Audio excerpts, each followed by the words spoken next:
Hello ചങ്ങായിമാരെ, ഇന്ന് ഞാനുള്ളത് നമ്മളെ മലപ്പുറത്താണ്. ഈ ഐറ്റം ആരൊക്കെ ട്രൈ ചെയ്തിട്ടുണ്ടെന്ന് പറയണം. പലരുടെയും നൊസ്റ്റാൾജിക് ഫേവറേറ്റ് ആയിട്ടുള്ള ശർക്കര ജിലേബി അഥവാ മലപ്പുറക്കാരുടെ സ്വന്തം ചക്കര ജിലേബി.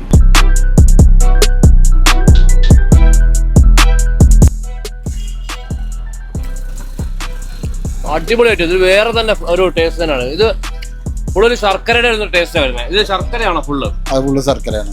വേറെ എന്തെങ്കിലും വരുന്നുണ്ടോ? ഇതില് വേറെ ഒന്നുമില്ല. പിന്നെ അരിപ്പൊടി, മൈദപ്പൊടി ഇതുമാടെ കൂട്ടിക്കാണ്ടാണ് ഇത് ഉണ്ടാക്കുന്നത്. എത്ര വർഷമായിട്ടുണ്ടാവും ഇവിടെ?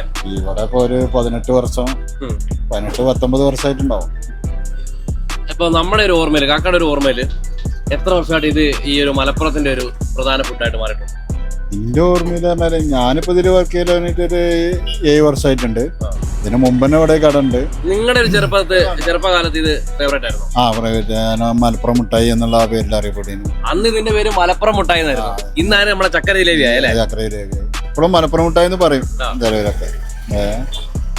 അപ്പൊ മലപ്പുറം മുട്ടായി എന്നുള്ളതാണ് യഥാർത്ഥത്തിൽ മലപ്പുറക്കാർ പറയുന്ന പേര്. മലപ്പുറം മുട്ടായി എന്നുള്ള ഇതിന്റെ യഥാർത്ഥ പേര് മലപ്പുറം മുട്ടായി. അപ്പൊ ഈ ചക്കര ജിലേബി അല്ല മലപ്പുറം മുട്ടായി കഴിച്ചിട്ടുള്ളവർ അഭിപ്രായം കമന്റ് ചെയ്യുക. കഴിക്കാത്തവർ എന്തായാലും ട്രൈ ചെയ്യണം. അടിപൊളി ഐറ്റമാണ്.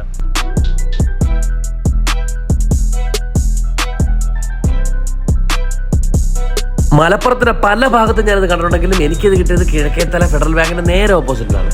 അപ്പൊ പുത്തൻ രുചികളുമായി വീണ്ടും കാണാം. അതുവരേക്കും ബൈ, സ്റ്റേ ട്യൂൺ.